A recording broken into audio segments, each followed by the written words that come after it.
montagne, grandeur et fragilité, quel avenir pour les Alpes, avec un point d'interrogation. Comment concilier grandeur et fragilité dans un avenir incertain? Des glaciers qui reculent, des roches qui s'effondrent, une neige qui disparaît. Il y a des chiffres qui font froid dans le dos, comme celui qui prévoit la disparition de la moitié des glaciers sur Terre d'ici la fin du siècle, si, et seulement si, mais ça peut arriver, les émissions de gaz à effet de serre restent au niveau actuel. Or, et je cite Eddy, ces glaciers ont un rôle de château d'eau naturel, donc vital. Pas mieux pour la montagne, qui se réchauffe plus vite que le reste de la France, plus de degrés, mais vous connaissez les chiffres, et Fiona nous les confirmera ou les infirmera, au cours du XXe siècle, contre 1,4 degré pour le reste du territoire. La montagne est en première ligne face au réchauffement climatique, avec, à la clé, des conséquences sur tous les plans, tourisme, ressources en eau, pastoralisme. Chaque territoire est appelé à se transformer. Une transition qui doit s'appréhender de façon globale, se construire sur mesure, avec des habitants. C'en est fini, vous le savez, du modèle unique. Chacun des territoires doit inventer sa propre trajectoire de transformation avec ses forces et ses faiblesses, et on va en parler. On vous propose ce soir une conférence à 3 voix qui portent 3 personnalités du monde associatif, scientifique, pour 3 maîtres mots. Et c'est Valériane du réseau ID qui avait trouvé ces mots, je trouve qu'ils sonnent assez justes. Éducation, résilience, collaboration. Alors pour participer à cette conférence, vous avez les noms là, Fiona Mill, elle est présidente de Montagne Wilderness, et avec elle, on va essayer de parler de nos territoires. Comment ils peuvent contribuer aux solutions collectives pour l'avenir du vivant sur la planète, rien que ça. Quel rôle pourrait jouer la montagne face aux bouleversements en cours, climatiques, sociaux, économiques, sur la perte de la biodiversité? Avec Eddy Sevès, que vous connaissez, elle est glaciologue. Elle a l'habitude de parcourir le monde pour mesurer le dérèglement climatique. Elle partagera ce soir avec vous, avec nous, son expertise sur le recul des glaciers et sur l'importance de l'éducation pour avancer. Et avec Jean-Baptiste Bosson, il est glaciologue également, et il partagera, lui, ses connaissances sur l'évolution des glaciers et de la naissance d'écosystèmes post-glaciaires. Il nous présentera aussi des initiatives locales, nationales, publiques, des sociétés civiles qui agissent pour préserver ces écosystèmes alpins. Mais d'abord, pour commencer cette soirée, je vais appeler Denis Mogin et Dominique Favario, respectivement président d'IDE et de Livre en Marche. Venez me rejoindre et vous allez nous dire chacun un mot sur ces organisations, parce que Livre en Marche fait une incursion en Haute-Savoie et IDE, c'est son territoire. Ça sera mieux comme ça. Bonjour, ça fait plaisir de nous voir aussi nombreux ce soir et ça nous fait plaisir de vous accueillir ici. Ce qui nous rassemble ici, c'est notre amour profond de notre territoire, de nos montagnes, de nos glaciers.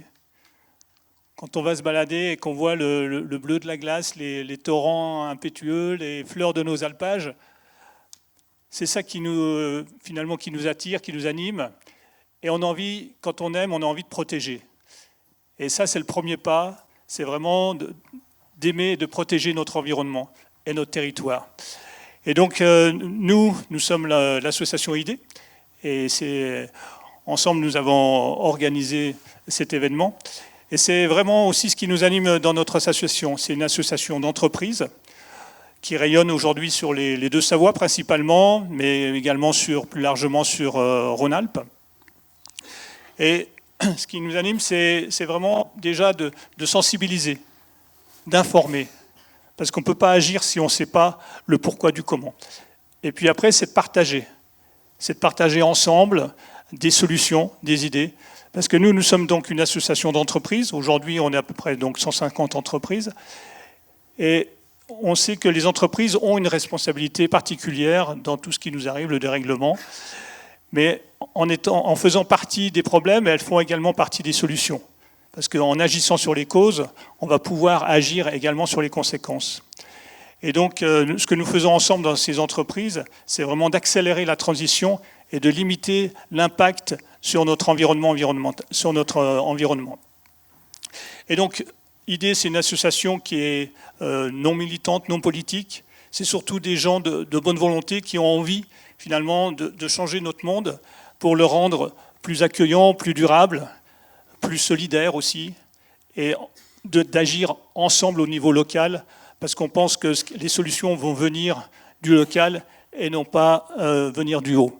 Voilà, donc Je voudrais vraiment remercier aussi notre partenaire Livre en Marche, avec qui nous avons co-organisé ça, Jean-Luc bien sûr, et puis donc les établissements du lycée Saint-Michel pour nous accueillir ici. Alors je vous souhaite vraiment une belle conférence et qu'ensemble on puisse changer et préserver notre territoire.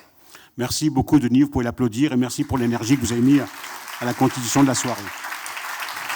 Alors Dominique Favario, le président de Livre en Marche. Le Livre en Marche, c'est Aux Marches, hein, rien à voir avec la politique.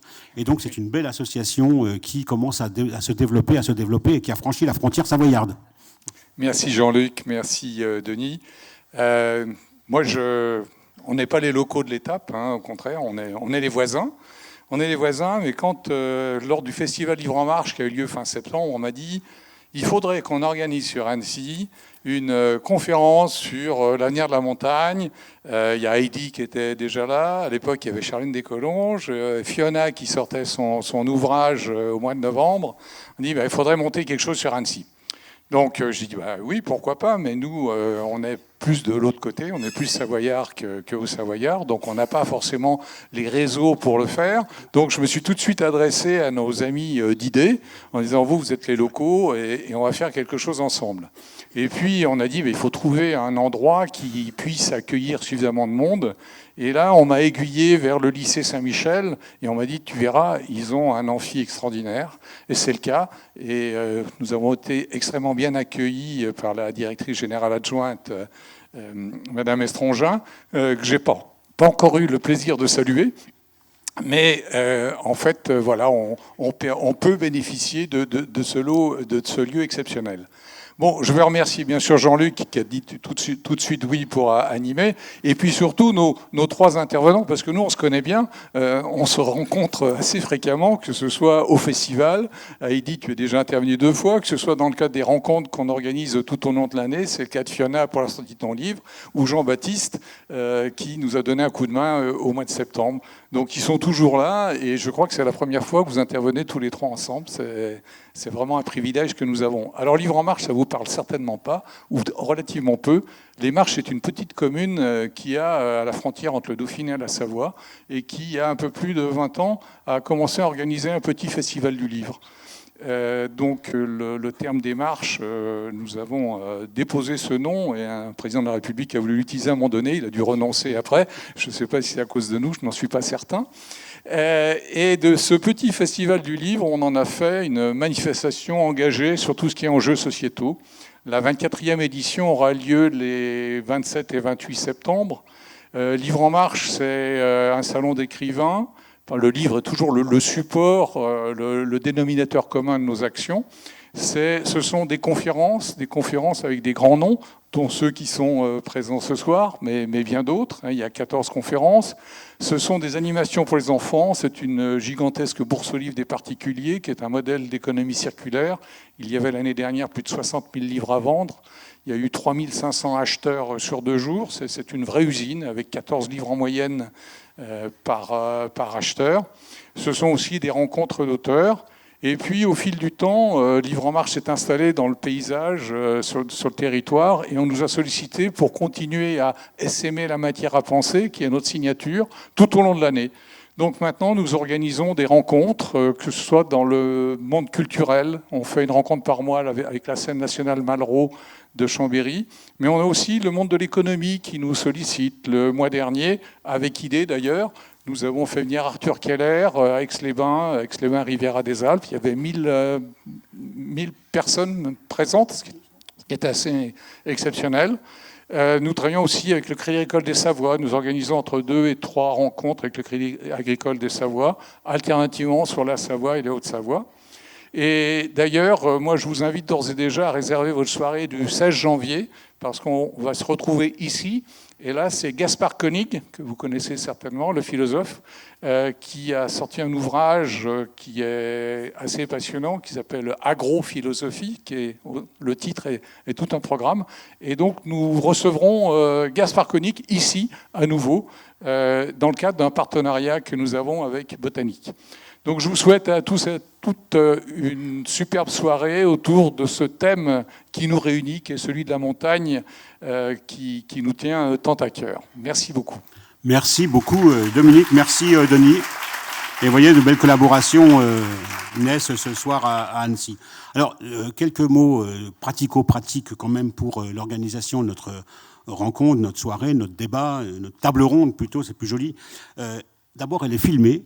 Elle est filmée par Mountain Changemakers, qui est disponible, elle sera disponible sur les sites internet, sur le site internet de Mountain Changemakers, et puis sur le site de ID, et puis sur le site de Livre en Marche, dans quelques jours, donc dans le prêt-à-penser, dans le il faut faire suivre, faites-le suivre demain.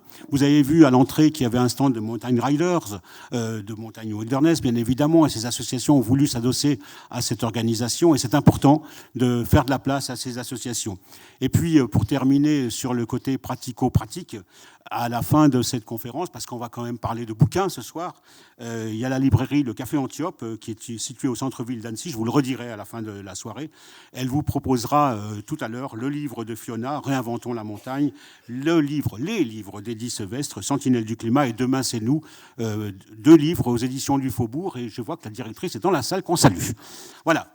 Donc voilà pour le côté pratique, et notre soirée va se passer en 2 temps et demi, si vous voulez.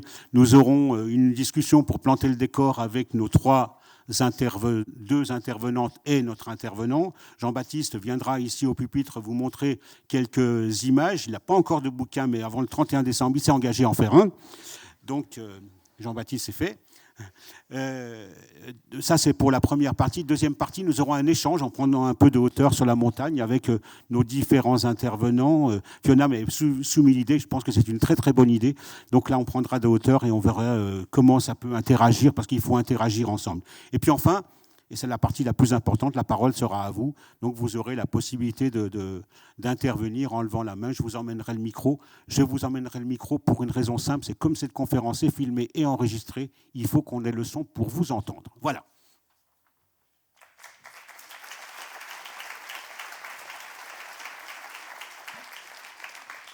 Alors, je change de micro, je change de place, et on va commencer avec Fiona Mill. Donc, beaucoup d'entre vous la connaissent. Elle est la jeune présidente, jeune parce que tout à l'heure elle a dit son âge, elle est vraiment très jeune, de Mountain Wilderness. C'est l'une des associations écologistes les plus engagées sur le terrain de la défense des territoires de montagne, lutte contre le réchauffement climatique en montagne, refus des nouveaux aménagements, défense de l'accessibilité à la nature. Bref, si on devait résumer, les territoires de montagne se trouvent à un tournant, et on va le voir tout au long de la soirée, à un point de bascule. Et dans son livre « Réinventons la montagne », qui mêle fiction et expertise, Fiona explore 3 scénarios d'avenir pour les Alpes, une réflexion collective sur l'avenir des territoires de montagne, mais surtout, et c'est ça qui nous intéressait ce soir, c'est un outil pour ouvrir le débat. Alors, tu as le micro, c'est bien. 2 mots, Fiona, pour commencer. Cette association Mountain Wilderness France, qui fait de la préservation du milieu montagnard son cheval de bataille, existe depuis un grand nombre d'années. Tu la présides, belle association, mais quelles sont vos grandes missions? Je l'ai dit en 2 mots, mais quelles sont vos grandes missions? Merci. On se passe le micro. Merci Jean-Luc. J'en profite pour déjà vous remercier d'être si nombreux. Aujourd'hui, c'est la journée internationale des montagnes. Et donc, ça montre le vif intérêt sur ce sujet. Donc, c'est un très beau signal qui est envoyé. Mountain Wilderness, c'est une association qui existe depuis 35 ans. Donc, en effet, l'asso, elle est plus vieille que moi. C'est une asso qui a une belle histoire. C'est une association qui fait partie aussi d'un mouvement international parce que les montagnes, elles connaissent pas de frontières. Et c'est une asso qui agit depuis 35 ans pour concilier la protection des espaces sauvages, car oui, on a la chance quand même de vivre dans des territoires où on est encore dans des espaces où justement, des fois, on peut aller en altitude et se sentir très loin de nos milieux. De nos milieux urbanisés, aménagés, où on peut vivre encore des expériences qui sont finalement très loin de nos centres-villes, des espaces aussi où peut vivre la faune sauvage. Et on essaye de faire cohabiter cette montagne sauvage, cette préservation de ces milieux, avec la montagne à vivre, parce que oui, la montagne à vivre, si elle est habitée par les non-humains, elle est aussi habitée par les humains, et puis elle est aussi traversée, que ce soit pour le tourisme ou par les pratiquants de montagne. Donc c'est ce juste équilibre qu'on essaye de travailler au quotidien, et pour pour cela, on aborde plein de sujets, les questions d'aménagement, d'espace naturel, de mobilité, d'économie, de tourisme. Finalement, la question, c'est comment on continue à vivre demain en montagne, dans le respect des équilibres naturels et puis dans le respect aussi des limites planétaires. Et on va beaucoup en parler ce soir. Alors, puisque je disais qu'on allait planter le décor, pour véritablement planter le décor, tout à l'heure, nous avons eu avec Fiona, pas Eddy, mais elle a déjà eu cet échange avec les jeunes du lycée ici, et puis Jean-Baptiste, un échange avec les jeunes du lycée, avec quelques classes. Et donc, on commençait notre entretien, parce qu'eux le constataient, nos territoires, ça c'est pour véritablement... Alors bien sûr que vous le savez, nos territoires sont déjà formidablement, très impactés, formidablement c'est pas le mot, très impactés par les effets du réchauffement climatique ou du dérèglement climatique. Tout à fait. Je laisserai nos 2 glaciologues qui sont plus experts sur le sujet pour expliquer vraiment les détails de ces effets du dérèglement climatique et les causes. Mais moi, il y a quelque chose qui me vient en tête tout de suite, c'est que hier, on a appris que l'État, dans le cadre du plan national d'adaptation au changement climatique, a demandé à Météo France des données sur les effets du dérèglement climatique dans nos territoires, les projections. Et dans le scénario intermédiaire, donc on va dire c'est le scénario dans lequel on peut aller, les chiffres, c'est vers plus 7 degrés en montagne. Plus 7 degrés.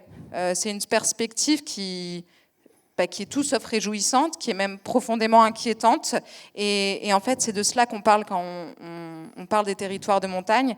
C'est aussi avoir cette lucidité sur cette accélération des dérèglements en cours, dérèglements climatiques et tous ces impacts, notamment sur la biodiversité, sur nous, sur nos vies.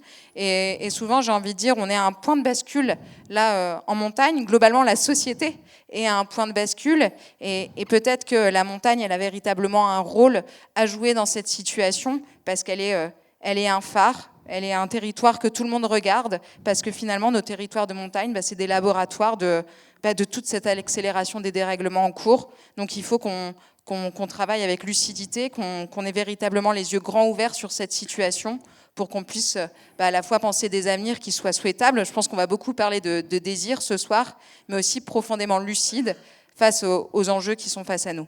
Alors, on va parler de ton livre quand même, parce que ce livre est important. Je vous conseille tout à l'heure de le récupérer.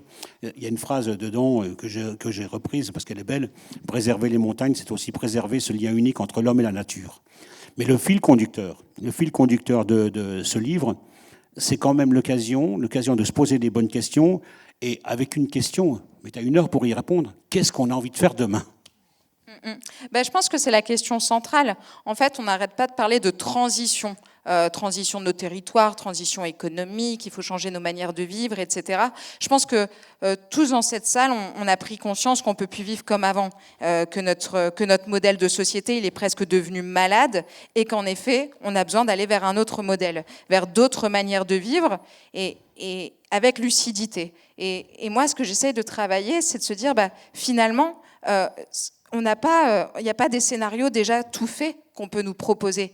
On a besoin de l'inventer collectivement, de le dessiner collectivement. Et je pense qu'en montagne, on a véritablement besoin de faire cet exercice dans nos territoires, qui est de se dire, mais comment on se projette, qu'est-ce qu'on souhaite à l'échelle individuelle, qu'est-ce qu'on souhaite à l'échelle collective, dans nos entreprises, sur nos territoires, pour vivre demain. Je pense qu'on se pose toutes et tous cette question, et ça nous procure même de l'anxiété, parce qu'on sait ce qu'on va perdre. Parce que oui, on va perdre des choses, on va quitter un modèle. Donc forcément, quand on quitte un modèle et qu'on va vers un autre, il y a des pertes. Mais on ne sait pas encore ce qu'on va gagner. Or, pour autant, il y a peut-être aussi des choses à gagner dans ces nouvelles manières de vivre en montagne. Et c'est ça que j'essaye de travailler avec ce livre, en me disant, réinventons la montagne. C'est bien un effort qui est collectif. Et je pense qu'on aura l'occasion d'en parler un peu plus tout à l'heure. Pour être plus précis sur l'objectif encore, Denis et Dominique le disaient sur, on va dire, l'objectif de ID et aussi de Livre en Marche, c'est de parler à tout le monde. Et l'objectif de ce livre, c'est aussi de parler à tout le monde, de rien exclure. C'est pas un programme.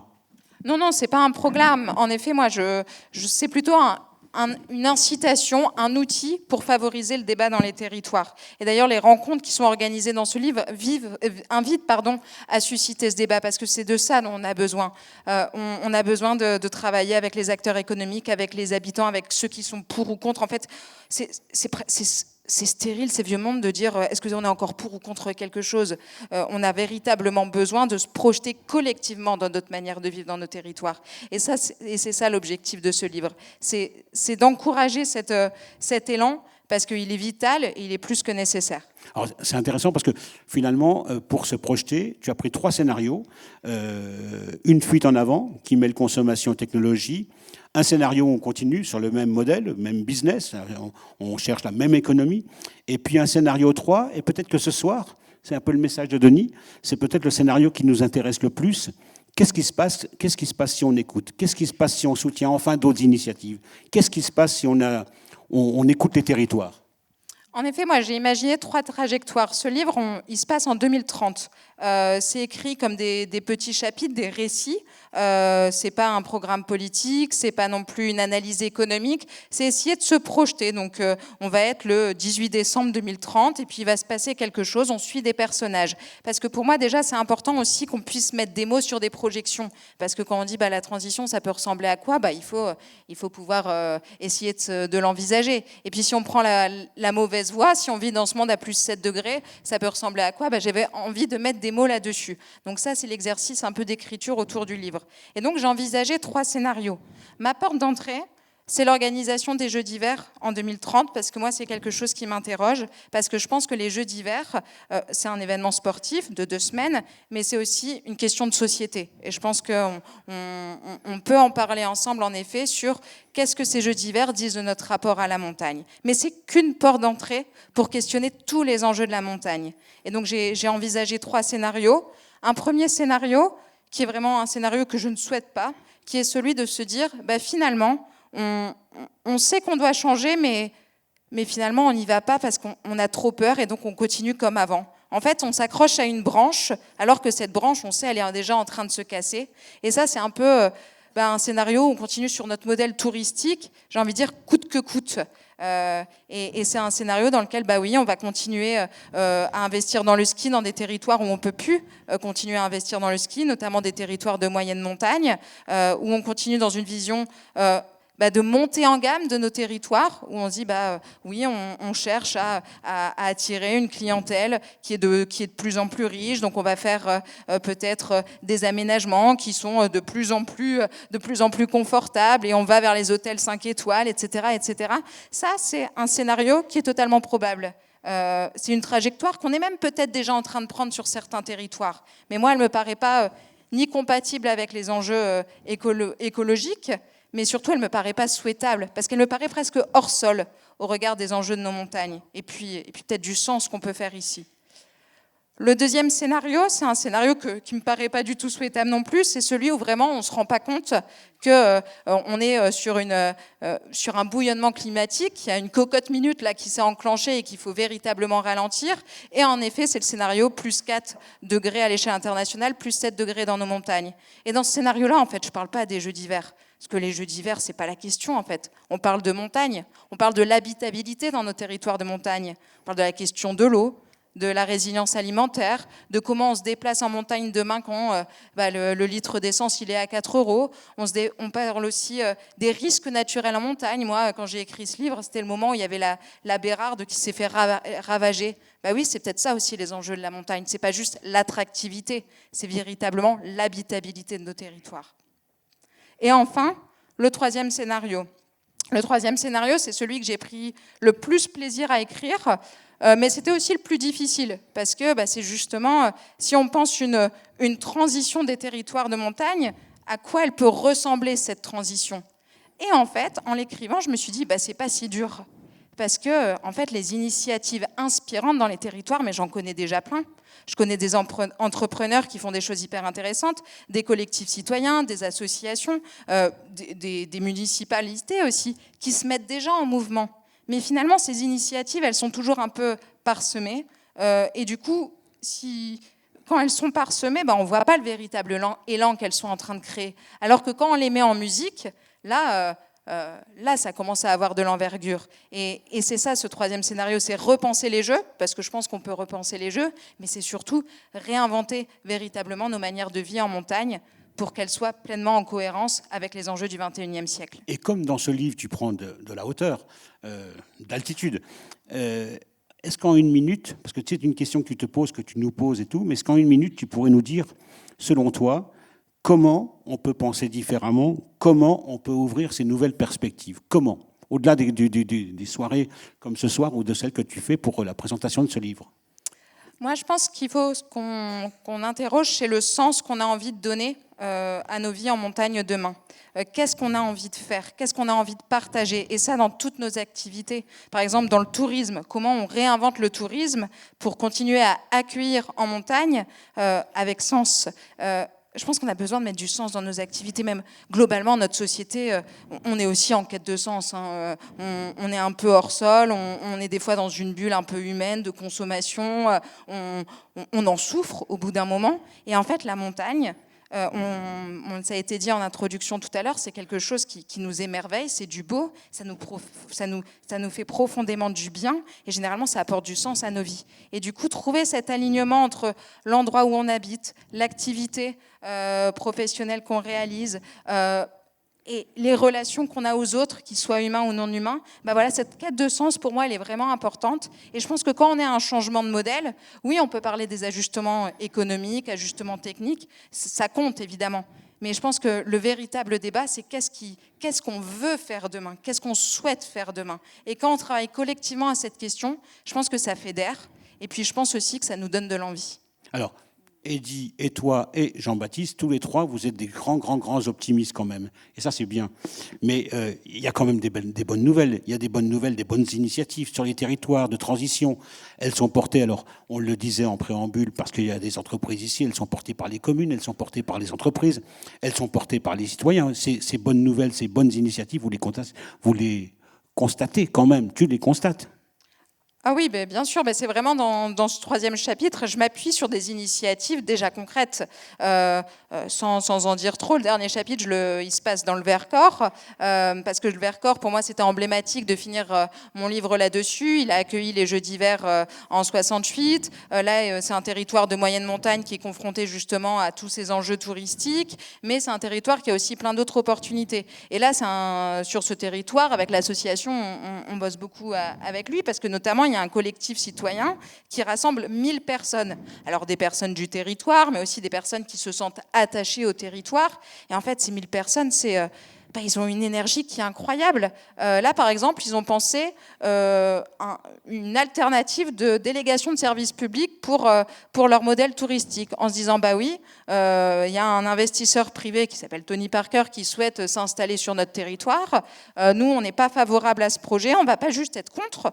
En fait, on va vous présenter qu'est-ce qu'on aimerait pour notre territoire. Et ça, je trouve que c'est génial. Et en fait, si on libérait cette parole, si on libérait cette énergie, il y a peut-être des choses vraiment fondamentales et très inspirantes qui pourraient venir des Alpes. Et puis, je pense aussi, du coup, rayonner et inspirer sur d'autres territoires. Donc, moi, ça me donne beaucoup d'élan. Alors, tu le disais aussi, et on le disait, y compris cet après-midi, on n'est pas à nourrir des oppositions, on cherche, tu cherches, vous cherchez, à Montagne-Wilderness, mais pas que, un nouveau souffle, un nouvel élan. Ce nouvel élan aussi, tu le constates, il arrive, il est là. Oui, là, je parlais des collectifs citoyens. Je pense que dans les entreprises, on travaille de plus en plus avec des entreprises et ça se pose clairement des questions. L'idée qui nous accueille, c'est une incarnation de toutes ces entreprises qui se posent des questions. Quel sens, quel modèle économique qui soit régénératif, qui fasse sens. Enfin, oui, ça balbutie de partout. Par contre, en effet, comment tout cela est mis en musique. Et là, on voit bien, on a quand même du monde aussi ce soir. On est tous attachés à nos territoires. Je reprends aussi cette introduction. On cherche tous à faire du sens. Par contre, oui, il faut se le dire, quand même, le contexte mondial, climatique, géopolitique, sociétal, il a un peu tendance à nous mettre des choses sur les épaules qui font que... Et du coup, quand c'est dur, on se replie. Et je pense que c'est la pire des choses de se replier. Alors, Donc on parlera de coopération tout à l'heure. Ne le passons pas sous silence, il y a forcément des intérêts divergents pour la protection de la nature, mais malgré tout quand même, on arrive à progresser ensemble, malgré tout quand même, on peut progresser, on le voit ce soir, sur la voie du dialogue, on peut. Bah bien sûr, on progresse. Alors après, c'est toute la difficulté, c'est que quand on est sur des territoires de montagne et on vit une période de bascule, en effet, ça peut nourrir des oppositions. Et on le voit sur nos territoires. Si on prend l'exemple des aménagements, il y a en effet sur les nouveaux projets d'aménagement des cristallisations de tensions. Soit on laisse ces tensions se cristalliser, soit à un moment on se dit on en discute. Et nous, par exemple, Montagne Wilderness, je prends un exemple avec la Grave, donc on est un peu loin d'ici, mais quoique, tout le monde a entendu parler, je pense, du 3e tronçon de téléphérique à la Grave. On a réussi à obtenir que Agnès Pannier-Runacher a dit il va y avoir une concertation autour du 3e tronçon. Parce que oui, il y a besoin de recréer le dialogue. Et c'est ça l'enjeu, c'est de se dire on va pas tout faire passer au rapport de force là, on peut pas se le permettre en fait. Donc comment on recrée ces espaces de concertation. Donc oui, l'avenir de nos montagnes, c'est des enjeux qui sont politiques et démocratiques avant tout, et c'est peut-être la politique au sens le plus noble, c'est comment on refait territoire sur des enjeux qui sont graves et qui sont importants. Et là, nous, c'est toute notre approche, je pense à tous les trois, c'est de nourrir ce collectif, c'est de nourrir ce dialogue. Et avant-dernière question pour planter les décors avec toi. Il y a Séverin Duc, qui est un historien, il est conférencier. Et si on le ramène au territoire et au ski notamment, il dit, lui, le ski, c'est un peu moins un enjeu touristique, industriel. Il ajoute, il y a 2 solutions qui s'offrent aux stations. Soit on continue à fond, soit on utilise une partie des profits de ces 30 pour financer d'autres choses. Et donc ça, j'imagine qu'à l'association, toi et sans doute vous êtes à fond derrière cette citation. Bah oui, mais moi, il y a une phrase que j'ai plus envie d'entendre, c'est si le ski est fini, c'est la mort des stations. Enfin, je trouve que c'est tellement un raccourci, c'est faux. En fait, nos stations, elles peuvent être aussi des portes d'entrée vers la montagne. C'est des territoires qui sont déjà aménagés. C'est des territoires qui sont déjà fréquentés. En effet, il y a une activité touristique, une activité hivernale qui s'est faite. Cette activité, à un moment, en moyenne montagne, là, c'est plus tenable. On va pas discuter du niveau d'enneigement artificiel par rapport à l'enneigement naturel à chaque fois. On va pas continuer à s'endetter dans un modèle qui, pour certains territoires, n'a pas d'avenir. Donc, par contre, c'est pas la fin des stations. Je pense qu'il faut vraiment qu'on soit créatif. C'est de se dire comment dans ces territoires on continue à accueillir. Comment c'est des ports d'entrée vers la montagne. Je pense que sur le territoire, il y a des véritables enjeux. On a Annecy, il y a par exemple la question du Semnos qui va aussi susciter des débats. Mais moi, je pense qu'on a plein de perspectives devant nous. Est-ce que c'est pour faire du sport? Est-ce que c'est pour faire de la découverte du milieu dans lequel on est? En fait, on peut aussi investir dans tout cela. Et pas juste de se dire il faut continuer comme avant, sinon c'est la mort. Donc non, moi je suis aussi assez enthousiaste là-dessus, sur à quel point on va, dans certains territoires, être créatif pour penser autre chose, et dans d'autres, peut-être s'embourber dans un modèle qui, économiquement, va être compliqué et qui, en plus, devient de plus en plus hors sol. Alors, avant de donner le micro à Eddy, tu vas nous dire oui ou peut-être, mais tu restes foncièrement optimiste quand même. En tout cas, lucide, parce que moi j'essaye d'être lucide et optimiste, parce que je me dis j'utilise l'idée d'utopie réaliste.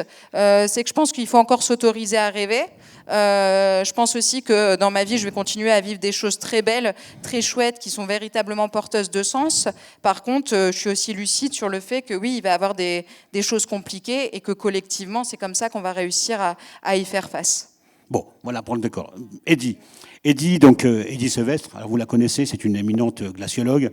Elle parcourt la planète, elle rencontre les géants de glace, l'Arctique, l'Antarctique, l'Himalaya, le Groenland. Elle est directrice de l'ICCI, International Cryosphere Climate Initiative, présentatrice TV, conférencière. Son travail scientifique qu'elle vulgarise avec grand talent est incroyable. Et cette année, elle a publié deux ouvrages, Sentinelles du climat et Demain c'est nous aux éditions du Faubourg, dont je vous parlais en préambule. Et donc je te cite également sur une petite phrase de tes livres: les glaciers sont les thermomètres naturels de notre planète. Les protéger, c'est nous protéger, c'est protéger notre avenir, peut-être nous protéger nous-mêmes. Mais pour commencer, Eddy, en début 2024, je t'avais lu, pas entendu, mais lu sur Novetic. Et Novetic t'avait demandé quel est ton vœu le plus cher pour l'année 2024. Tu avais répondu « sauver les glaciers ». Alors ça c'est raté. Hein. Mais en fait, ton véritable vœu, ton véritable souhait, c'était, et j'avais trouvé ça incroyablement enthousiasmant, c'était que les connaissances sur le climat, sur le vivant, soient accessibles à tous. C'était ça ton vœu. On est fin 2024, il nous reste quelques jours avant la fin de l'année. Le premier, bof, bof. Le deuxième, la connaissance, tout ce que tu fais, tout ce que participe quand même à cette connaissance, et cette connaissance nous amène quand même à prendre à ces prises de conscience. Oui, exactement. Déjà, un grand merci pour l'invitation. Hein. Je suis tellement heureuse de retrouver les vrais warriors de cette région qui sont en train de faire un travail extraordinaire hein, pour préserver ces écosystèmes. Je les admire tellement, je suis absolument ravie de les retrouver ce soir.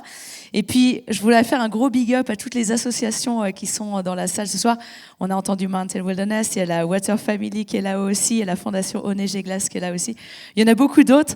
Donc vraiment, merci hein, d'être ici ce soir.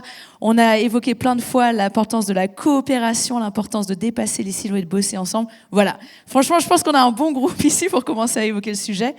Et pour répondre à ta question, oui, je reste absolument convaincue que l'éducation sur ces sujets-là, elle est cruciale. Je veux dire, aujourd'hui, c'est pas enfoncer une porte ouverte que de dire qu'il faut que on connaisse l'importance d'une zone humide, l'importance d'un glacier, l'importance d'un manteau neigeux. Si on n'est pas capable de comprendre ça aujourd'hui, de comprendre que c'est pas juste une ressource, c'est des écosystèmes qui sont vivants, dont on a clairement besoin aujourd'hui, si on n'a pas compris ça, comment on peut se permettre de prendre des décisions pour l'avenir, quoi.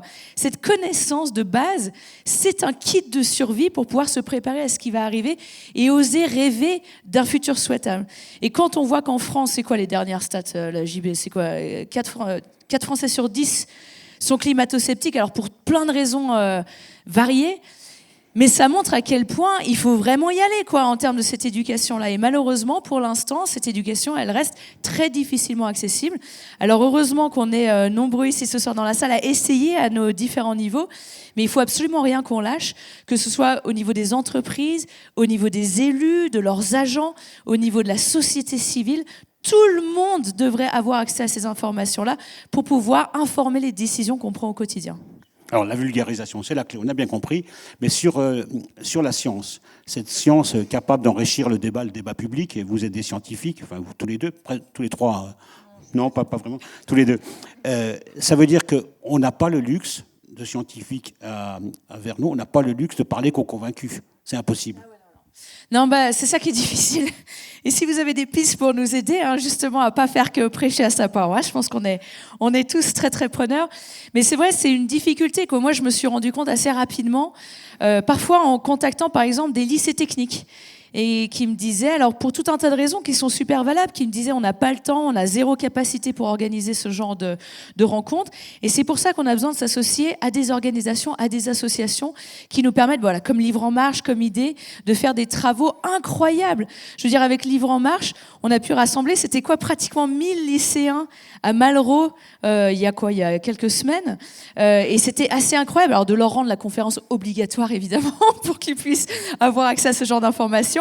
Et je peux t'assurer qu'ils n'étaient pas du tout tous convaincus dans la salle. Hein. C'était vraiment c'était un peu Koh-Lanta, cette session dans l'amphithéâtre de Malraux. Mais c'était super important que ces jeunes-là aient accès à ce genre d'informations.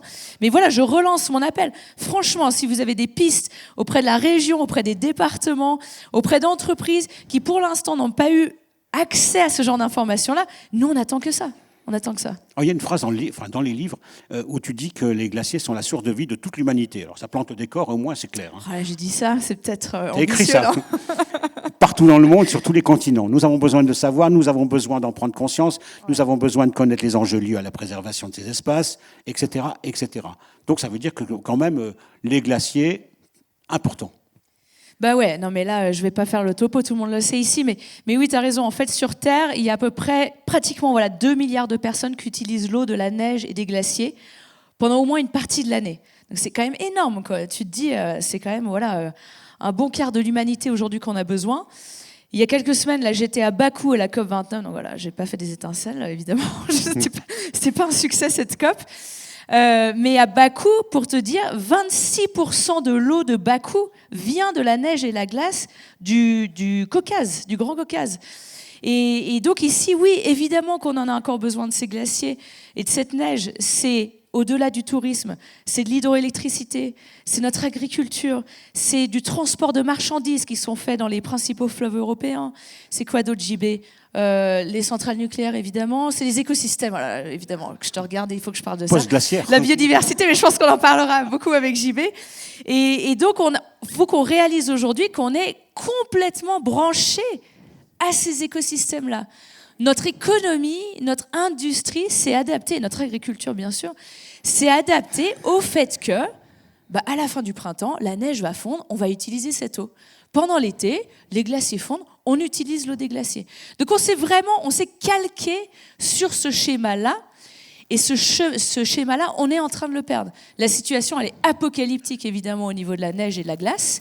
Si ça continue comme ça, oui, on peut tout à fait exterminer la majorité des glaciers des Alpes d'ici la fin du siècle. Et donc, qu'est-ce qu'on fait, quoi?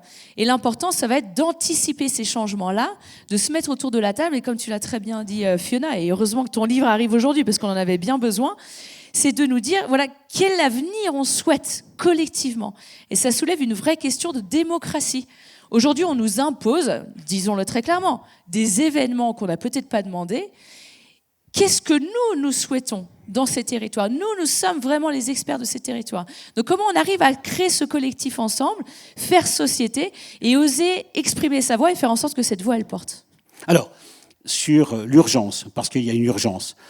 Et en préparant cette conférence ce soir, il y a quelqu'un qui m'a téléphoné en me disant « parle de choses concrètes ». Donc moi, j'aimerais qu'on parle de choses concrètes, d'actions efficaces. Le climat, le changement climatique, il est radical. Mais quelles sont les actions concrètes qu'on pourrait imaginer? Pour lutter contre le changement climatique? Entre autres. C'est pas compliqué, hein, l'histoire du changement Inverser climatique. la tendance, en tout cas. Pardon, Pour inverser la tendance, en tout cas. Alors déjà, ralentir la tendance, ouais, et si on arrive à l'inverser, ce sera formidable. Mais tu as raison, c'est l'ambitieux qu'il nous faut.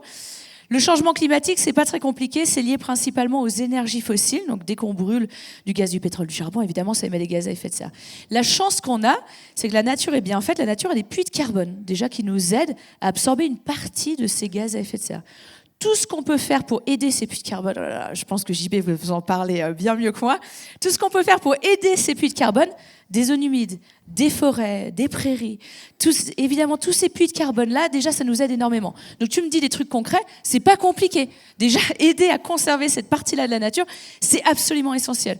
Moi je passe beaucoup de temps dans les régions polaires, on sait que les océans, les eaux froides, c'est les meilleurs puits de carbone que l'on a sur Terre avec tout ce que je viens de citer. Donc déjà ça c'est super important. Ensuite, c'est clair qu'on n'y arrivera pas si on ne diminue pas à la source ce problème de consommer de plus en plus d'énergie fossile et d'émettre de plus en plus de gaz à effet de serre.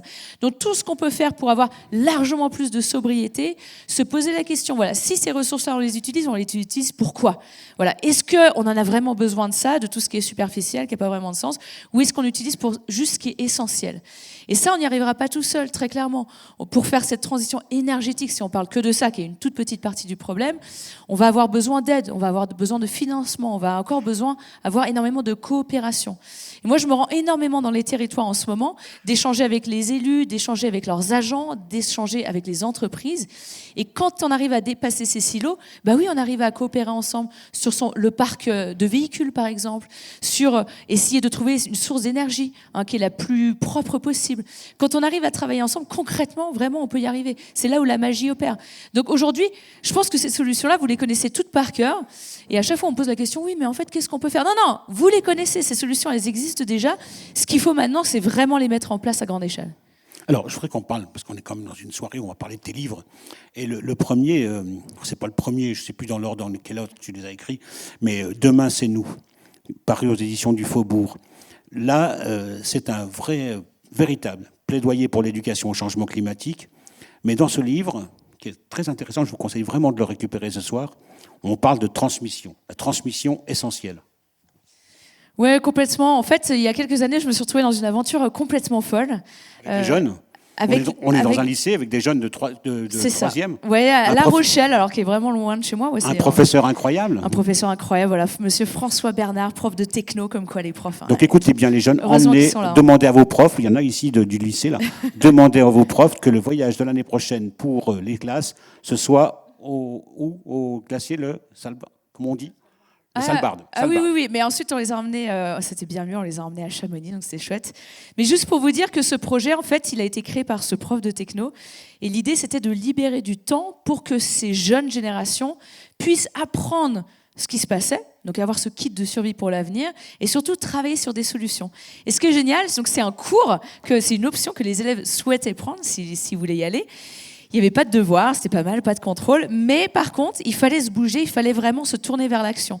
Et en fait, c'est formidable quand on met des jeunes dans la salle et qu'on leur demande, voilà, qu'est-ce que vous souhaitez mettre en place ? Voilà, ils ont énormément d'idées, et ces idées, elles ont du sens, ces idées, elles sont réalistes, ces idées, on peut, avec peu de moyens, vraiment les mettre en place. Et Demain, c'est nous, c'est le nom du programme aujourd'hui. Ils sont en train de faire des merveilles, et donc, dernièrement, ces élèves, on les a emmenés voir la mer de glace. Pour des élèves de La Rochelle, c'était un petit choc, même pour n'importe qui, je pense que c'est un petit choc, de réaliser à quel point ces glaciers sont encore ultra beaux, monumentaux, mais là, la différence, elle est complètement dingue par rapport au canyon qui reste. Et ce qui est beau par rapport à ce projet Demain, c'est nous, c'est une transmission de génération en génération. Et en fait, ces jeunes-là, oui, bien sûr que ces jeunes-là, ils étaient blindés d'éco-anxiété, mais ces jeunes-là, quand ils comprennent ce qui se passe, et surtout quand on leur donne des clés de mettre des solutions en place, leur éco-anxiété, ils sont en train de la dézinguer, quoi. Et en fait, eux, ils sont vraiment l'exemple que le bonheur est dans l'action. Et maintenant, c'est ces jeunes, moi, qui me bottent le cul, et puis ils ont bien raison, qui nous poussent à être meilleurs d'année en année. Et en fait, ils regardent ce qu'ils voient, et toi, tu leur dis, en fait, en regardant ce qu'on est en train de perdre. Oui, alors je ne veux pas tomber dans la solastalgie non plus, mais oui, évidemment, d'être très réaliste, comme tu disais, Fiona, d'être très réaliste par rapport à ce qui se passe, mais aussi de leur montrer comment ces changements sont en train d'opérer. Alors oui, voilà, la mer de glace recule, mais comme l'étudie très bien JB, il y a des nouveaux écosystèmes qui sont créés. Et tout ça, ça montre à quel point cette nature, elle peut être résiliente si on travaille avec elle. Donc c'est important pour nous, en fait, avec ces jeunes, d'avoir un ancrage de terrain. Ça, c'était vraiment capital, de ne pas être hors sol, de vraiment aller au dialogue avec des élus, avec des agents, avec des citoyens, pour vraiment comprendre ces problématiques de territoire et ensemble réfléchir à quel avenir on souhaite. Et ça rejoint un peu ce que Fiona disait sur pas le passage à l'action, mais il ne s'agit pas de culpabiliser, il ne s'agit pas de désespérer, mais il s'agit de convaincre et de passer à l'action. Ouais, alors, non mais c'est vrai, un truc que j'évoque beaucoup, c'est qu'on est souvent dans le triangle de l'inaction. Ça, je suis sûre que certains d'entre vous l'ont déjà vu. Vous avez, par exemple, les élus ou l'État. Ensuite, vous avez les entreprises, on va dire, et peut-être la société civile. Et tout le monde est en train de se clasher, en fait, dans ce triangle de l'inaction. Moi, je vais beaucoup voir des gouvernements pour essayer de leur dire, voilà ce qui se passe. JB et Fiona le font aussi très bien, pour essayer de les éduquer. Et les gouvernements nous disent, oui, mais nous, on n'y arrivera pas si la société civile ne s'y met pas. Alors, ok, donc on va voir la société civile. Voilà, comme ce soir, on essaie d'expliquer ce qui se passe, les glaciers, le permafrost, ce machin. Et puis tout le monde nous dit oui, mais voilà, nous, on est des citoyens, on est au max, les éco-gestes, on les connaît à 3000%, mais on essaie de faire du mieux possible. Et ils nous disent, mais regardez, pas loin de chez nous, il y a des entreprises, ils n'ont pas l'air d'aller très vite, d'accélérer le mouvement, donc allez leur parler. Et on va voir les entreprises, et les entreprises, il y en a qui sont déjà à fond, qui ont des leviers d'action extraordinaires, et qui nous disent, oui, mais on n'y arrivera pas si les élus, si le gouvernement ne nous aide pas à nous encourager à mettre en place des réglementations et tout. Et en fait, dans ce triangle de l'inaction, tout le monde a raison, quoi. C'est ça qui est difficile. Mais si on est juste à pointer du doigt à l'autre et à attendre que ce soit à l'autre qui bouge, c'est clair qu'on n'y arrivera pas. Donc aujourd'hui, je pense que tous ici dans cette salle, on essaie de créer ce dialogue, plutôt de se clasher, de se tendre la main et de se dire, bon allez, là franchement, on n'a pas le choix, les amis, là, faut qu'on avance ensemble. Il y a des compromis à faire, mais il faut qu'on avance. Et puis, deuxième livre que tu as écrit dans la vulgarisation cette année, c'est Sentinelle du climat. J'ai vu que tu étais assez fier d'un prix que tu as obtenu avec Sentinelle du climat pour le livre environnement de la Fondation Veolia. Tu en étais assez fier. Hein. Top, c'est bien pour les sensibiliser aussi, carrément. Ouais, très contente de ce prix. Ouais. Alors, il faut quand même que je te fasse 2-3 ennemis. Mais là, dans ce livre, là, tu y dénonces la puissance des lobbies, malgré les alertes, et tu y dénonces aussi, y compris, cette puissance des lobbies au sommet de l'ONU. Des puissances des lobbies, oui, tu parles des COP par exemple. Oui, des COP, oui, si tu veux. Ouais, non, mais bien sûr, là, tu vois, la COP 29 par exemple, j'ai croisé Patrick Pouyanné, là, qui est passé devant moi, de Total. Et ouais, je t'avoue, je savais pas trop quoi faire. J'ai beaucoup d'idées qui sont passées par la tête en quelques secondes. Mais il était entouré d'une trentaine de personnes qui étaient comme ça, là, qui marchaient, qui regardaient tout le monde. Je me suis dit, je vais finir dans une petite cage à Bakou et vous n'entendrez plus parler de moi. Mais oui, non, c'est un énorme problème. Franchement, faut pas prendre ça à la légère. Les lobbies sont encore ultra puissants, nous dézinguent complètement les grandes négociations internationales. Et franchement, j'avoue, il y a quelques années, je disais oui, je pense qu'il faut les avoir autour de la table quand même, les énergies fossiles, pour qu'on leur montre à quel point on a envie que ça bouge. Non, non, non, non. Alors là, j'ai complètement changé d'avis. Ils sont juste là pour nous mettre dans le mal. Et là, non seulement il y a le lobby des énergies fossiles, mais il y a aussi le lobby de la géo-ingénierie qui est en train d'arriver. Donc tous ceux qui veulent manipuler le climat avec des technologies qui sont encore pires. Donc il faut vraiment être chaud en ce moment. Alors justement, c'était une question aussi pour te faire quelques ennemis ce soir. Tu abordes la fausse bonne idée selon laquelle on pourrait sauver le climat grâce aux nouvelles technologies. Alors ça, c'est balayé d'un revers de main. Non, alors je ne suis pas une anti-technologie, évidemment, on a besoin de technologie. Il suffit de regarder ce qui est autour de nous, mais pas à outrance, pas pour n'importe quoi. Il y a vraiment ce mouvement qui est en train d'arriver, qui est la géo-ingénierie. Donc, vous en avez entendu parler ? Un petit peu, ouais, pas tous. Voilà, donc la géo-ingénierie, c'est toutes ces techniques qui visent à délibérément manipuler le climat à grande échelle pour limiter les impacts négatifs sur l'humain.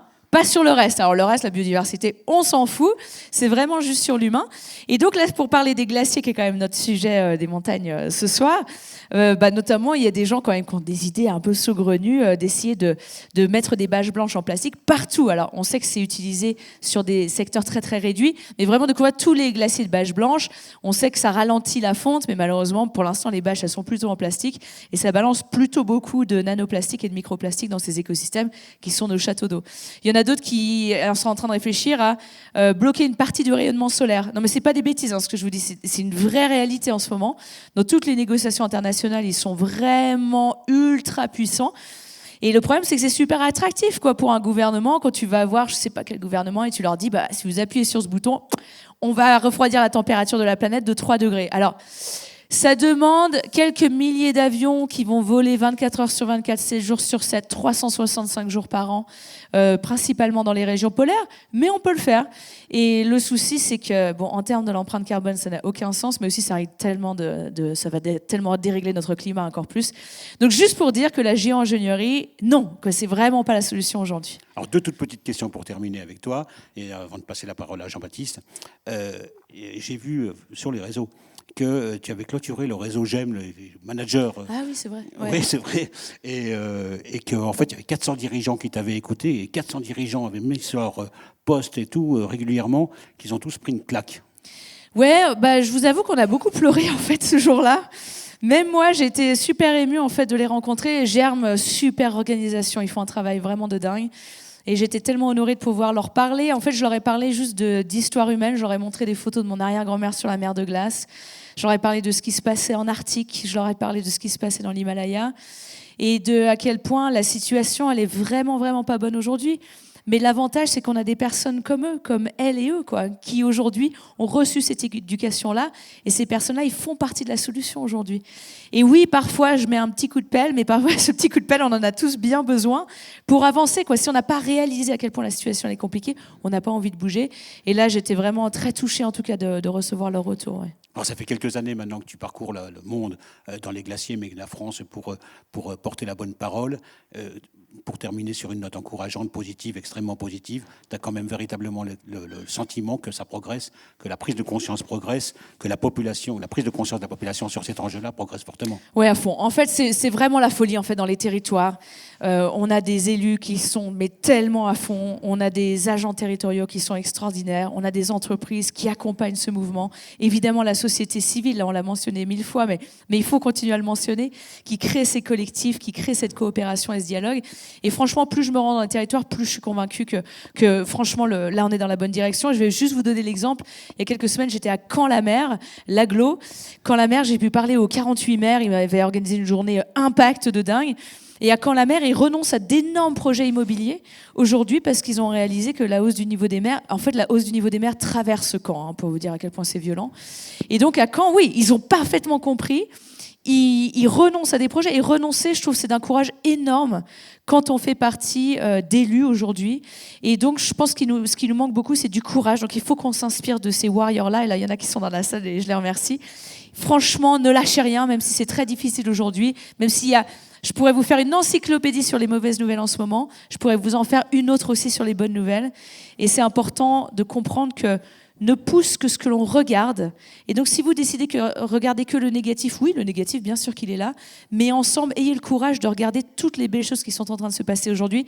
Et ces belles choses, elles ne vont pas y arriver toutes seules, il faut vraiment qu'on les accompagne. Alors, on échangera ensemble. On va mettre le micro, on va pas passer le micro parce que tu l'as déjà. Donc, Jean-Baptiste Bosson, il est glaciologue, il est géomorphologue. En 2002, il a été nommé au Conseil national de la protection de la nature et au Conseil national de la montagne. Depuis juin 2004, il a créé et il coordonne une association qui s'appelle Marche Sauvage. JB fait sa part pour la nature, vous allez l'entendre. Et lui, il s'intéresse particulièrement à l'après-glacier, tout ce qui émerge une fois que les glaciers disparaissent. Avec une dizaine, ou peut-être un peu plus, de scientifiques et du Conservatoire d'espaces naturels de Haute-Savoie, de l'Université Savoie-Mont-Blanc, du CNRS, de l'INRAE et de nombreux laboratoires, notamment suisses, il a mené ces dernières années un travail de fond sur les écosystèmes post-glaciaires issus des 210 000 glaciers de la planète. Alors JB, puisque tu as le micro, je vais te poser une question. Comme tu n'as pas de livre, on ne va pas tout à fait faire la même façon. Toi, tu vas passer avec un PowerPoint et tu vas nous planter ton décor à toi pendant quelques minutes. Et quand je vous disais que ça fait froid dans le dos, allons-y. Écosystème post-glaciaire. Voilà, moi je voulais vous partager des images un peu, c'est mieux que de me regarder. Notamment autour du projet Ice and Life qu'on a développé depuis quelques temps et aujourd'hui qui est coordonné par l'association Marge Sauvage, qu'on a développé avec Aster, le Conservatoire d'espaces naturels de Haute-Savoie. Enfin, ça va faire complètement écho sur tout ce qu'on a discuté jusqu'à maintenant. Juste le projet, il a plein de partenaires, dont certaines structures ici, dans la Fondation Eau Neige et Glace, et dont plein d'amis, des acteurs économiques du territoire.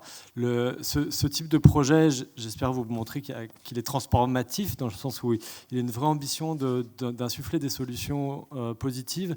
Aujourd'hui, on fait vraiment aussi le choix d'y associer le monde économique, la philanthropie, pour bouger les curseurs. C'est assez triste, mais pour faire des fois de l'intérêt général aussi. Aujourd'hui, on préfère avoir des acteurs philanthropiques, donc de l'argent du privé, qui n'ont pas de main sur les projets. Hein, c'est des dons, il n'y a aucune commande derrière les projets, il y a aucune. Mais voilà, que des fois de l'argent public. Moi, je suis fils de fonctionnaire, donc ça me déplaît très fortement de dire ça. Mais des fois, aussi de mobiliser de l'argent public sur des projets transformatifs, c'est très difficile dans les territoires ou au niveau national. Ça, c'était juste pour l'intro. Le projet, il vise à faire trois choses, de développer de la connaissance scientifique, mais de la décloisonner, hein, parce que la connaissance qui finit dans des articles que personne lit, ça ne sert pas à grand-chose, de mettre tout ça en récit pour, à la fin, porter des projets de transformation de politique publique. C'est ça le vrai but. Le reste, c'est le chemin. La ligne d'arrivée, c'est d'accompagner les territoires et de transformer les politiques publiques. Je vais aller hyper rapide sur le contexte. Je ne suis pas trop là pour une grande conférence, c'est juste un petite piqûre de rappel sur les enjeux, mais ça fait écho à tout ce qu'a dit Fiona et Heidi. Le dérèglement climatique, cette année, c'est 1,5. Donc on a atteint en 2024 là, les 1,5 de l'alerte du seuil de l'accord de Paris. Juste pour nous, dans la pièce, ça ne veut pas dire grand-chose. Pour les territoires de montagne, c'est ça, 1,5. C'est ce glacier de Bionasset qui est dans le Mont Blanc, la moitié de son volume en moins. Pour tous les glaciers alpins, ce signal-là de 1,5 degré global, qui pour nous est rien, hein, pour Sapiens, c'est 80% du volume initial des glaciers alpins qui disparaît. Donc vous voyez l'hypersensibilité. Les glaciers alpins, ils ont déjà passé devant nos yeux dans les rivières, hein, il en reste encore, mais le gros est passé et est en train de passer devant nos yeux en termes de fonte. Le miroir de ça, je vous montre là-dessus, il y a la naissance de nouveaux écosystèmes primaires à très forte valeur écologique. Les seules forêts primaires d'Europe occidentale sont devant vos yeux là, enfin certaines des seules. Des nouveaux lacs, des nouvelles zones humides, etc. Des écosystèmes avec une immense valeur écologique qui sont jusqu'à maintenant pas du tout considérés pour leur valeur. Donc on travaille vraiment là-dessus. Voilà, l'âge du futur, ce sera moins l'âge des glaciers malheureusement pour nous, mais l'âge des lacs. Aujourd'hui dans le monde, il y a des lacs d'Annecy qui sont en train de naître dans le monde, en Alaska, en Patagonie, ce type de lac. Donc aujourd'hui, nous on vit à Annecy, on boit l'eau potable du lac, on a un lien très fort avec ce lac qui nous a pour beaucoup poussé à venir vivre ici. On comprend l'intérêt de ces écosystèmes. Et lien avec Heidi, si Heidi elle est invitée à Caen pour parler des glaciers, c'est parce qu'à Caen, ils subissent l'élévation du niveau marin et au niveau global depuis 1900. L'eau des glaciers est le principal contributeur de cette élévation moyenne globale qui est de 23 cm. Donc le dérèglement climatique, c'est un consensus scientifique total. Ces impacts, c'est un consensus scientifique total. Et aujourd'hui, les gens, par bêtise, fainéantise intellectuelle, facilité, égoïsme, on pourrait dire plein de termes, ils votent Trump, Marine Le Pen, etc. qui préfèrent dire que ce n'est pas un sujet aujourd'hui, les questions du climat, les questions du vivant. Petit clin d'œil à la situation en France aujourd'hui aussi. Hein. On attaque aujourd'hui l'OFB, l'Office français de la biodiversité, sans problème. On attaque aujourd'hui les associations de protection de la nature sans trop de problèmes. Hein. La crise, soi-disant la colère paysanne, qui n'est pas du tout une colère paysanne, qui est l'agro-industrie, les lobbies ultra puissants qui filent des cancers à tout le monde en se mettant plein d'argent dans les poches. Je vais me faire beaucoup de copains aussi, moi, ce soir. Mais en tout cas, attaque aujourd'hui. Aujourd'hui, attaque sans problème, comme je vous dis, les policiers de l'environnement en France. Et l'État ne défend pas la police de l'environnement en France. Donc voilà, c'est complètement ubuesque. Bref, tout ça pour dire qu'il faut réagir. Ce qu'on essaye de faire autour de la protection de ces phares dans les montagnes que sont les glaciers. Et donc je ne vais pas beaucoup plus en détail sur les travaux scientifiques, mais le vrai but étant d'activer des politiques publiques et de créer de l'émulation positive et de mettre des solutions sur la table. Deux solutions pour sauver les glaciers et la haute montagne. Évidemment, il faut agir sur le climat. Ça, c'est basique, mais je pense qu'il faut le dire. Et c'est hyper important de dire que si on stabilise le climat et qu'on applique l'accord de Paris, alors chaque jour qui passe, la fenêtre d'opportunité se referme pour Homo sapiens, on s'en mordra les doigts. Hein, et nos enfants nous en vaudront beaucoup de toute cette inaction. Les glaciers sont nos meilleurs alliés pour agir sur le climat, ou certains de nos meilleurs alliés dans le monde. Heidi fait un travail extraordinaire au niveau international de sensibilisation. Ils nous permettent de comprendre l'urgence, de comprendre l'ampleur des thématiques, quand pour nous, ce 1,5 degré ne veut pas dire grand-chose. Les glaciers sont vraiment des pionniers comme ça, d'indicateurs qui nous permettent d'anticiper le monde de demain. Et donc pour le climat, utilisons les glaciers et sensibilisons-nous et bougeons. En parallèle de ça, ce qu'on mettait vraiment de nouveau sur la table, c'était de dire si on met ces zones glaciaires aujourd'hui en protection, on empêche d'avoir des pelleteuses sur les glaciers comme à la Grave. On empêche aujourd'hui que l'industrie du ski détruise en partie les glaciers à la pelleteuse. On empêche ce qui arrive dans d'autres pays sur Terre qu'on détruise des glaciers à l'explosif aujourd'hui pour faire des mines ou des zones de prospection minière et pétrolière. Et donc, on empêchera les menaces, en plus du climat, sur les glaciers, qui sont si importants pour qu'on vive. Et puis, c'est pour une fois aussi quelque chose, il me semble, assez innovateur là-dessus, de la protection préemptive de la nature sauvage du futur. On espère qu'elle soit le plus glaciaire possible, mais demain, on va perdre, dans l'image que vous avez là, on va perdre une partie du blanc. La question, c'est en fonction du dérèglement climatique qu'on va induire, on va perdre beaucoup ou un peu. En protégeant ces zones dès maintenant, en les mettant en protection forte, on permet à la nature d'elle-même de faire des choix. Les zones forestières vont se développer, les sols vont se développer, des nouveaux lacs, etc. Et demain, dans les territoires, si on a cette nature qui est en bon état écologique, demain on a de l'oxygène, on a de l'eau douce, on a de la fraîcheur, on a de la biodiversité, on vit dans des territoires habitables en fait. C'est pas plus compliqué que ça. L'enjeu évidemment est que ces territoires, quand les glaciers disparaissent, attirent beaucoup les promoteurs de tout genre, de stations de ski. En Suisse, par exemple, il y a des gros projets hydroélectriques dans toutes ces zones. On perd les glaciers, on va mettre des grands barrages derrière. S'il n'y a pas l'eau des glaciers, les barrages seront un peu moins efficaces. Mais quand bien même on adore couler du béton, il y a des gros projets de mines à l'international. Hein, les compagnies minières rachètent ces zones partout sur Terre parce que Donald Trump avait proposé de racheter le Groenland au Danemark. Hein. C'est pas une blague, hein, c'est vraiment de la pure... c'est de l'ultralibéralisme poussé à son extrême. Voilà. Et donc on disait, en protégeant ces zones dès maintenant, on protège ces zones avant l'arrivée des prédateurs, on va dire, avant l'arrivée en tout cas des menaces. Et ça aboutit à quelque chose qui est complètement, il me semble, révolutionnaire sur la politique montagne en France, qui est que pour la première fois, nos travaux, les travaux portés par le collectif, des gens qui travaillent sur cette thématique, a abouti à une mesure qu'on a écrite dans la stratégie nationale de biodiversité. Je dis on l'a écrit parce que j'ai été nommé au Conseil national de la protection de la nature, on pouvait faire des propositions. On est avec la casquette d'experts et on a proposé que pour la première fois, la France s'engage à mettre les glaciers en zone protégée et les écosystèmes glaciaires en zone protégée. Ça a été repris par le président de la République l'année dernière au One Polar Summit. Ça a été repris dans ce document qui est le plan 4 de l'État français sur la protection de la nature à l'échelle 2030. C'est la première fois qu'un pays au monde, à ma connaissance, s'engage à mettre les glaciers et les écosystèmes post-glaciaires en protection forte pour dire qu'on protège dès maintenant la nature actuelle et la nature du futur, et que grâce à ça, demain, on atténue un petit peu plus le changement climatique, on a de l'eau douce dans les territoires, voilà, on a de la biodiversité. En tout cas, ça montre que je pense que Heidi et moi, on a fait le choix il y a quelques années, après des doctorats, de quitter le monde académique, parce que la publication scientifique pour la publi ne bouge pas beaucoup les lignes. On publie des rapports du GIEC, les experts l'en trouvent, le mettent à côté, puis après, ça fait des belles piles de rapports. Il faut absolument qu'on trouve le moyen, c'est ce que dit Heidi, de toucher les gens, de toucher les citoyens, les dirigeants politiques, le monde de l'entreprise, créer des moments de démocratie, créer des moments où nous, les experts, on est là pour éclairer le débat public. Après, c'est de la politique. Après, c'est des choix, des rapports de force entre groupes humains, groupes sociaux. Là, la politique, elle est saine quand elle est comme ça. Mais quand on laisse aussi aux experts leur vraie place dans une démocratie qui est en bon état, c'est-à-dire qu'on construise et qu'on a un débat public autour de la vérité et des faits, et de partage de données objectives. Ça, je pense que c'est important. Je crois que c'est Edwy Plenel qui disait ça, qu'une démocratie saine, elle repose sur un socle de vérité, et au-dessus, il y a les opinions qui sont des regards là-dessus, mais qui doivent se baser sur ce socle.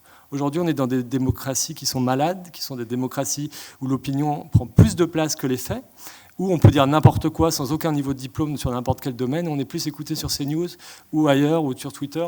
Mais c'est de ça dont il est question, sur le détricotage volontaire, ultralibéral du tissu démocratique dans le monde, pour faire encore plus de business à court terme. Juste derrière, écologiquement, le monde il s'effondre.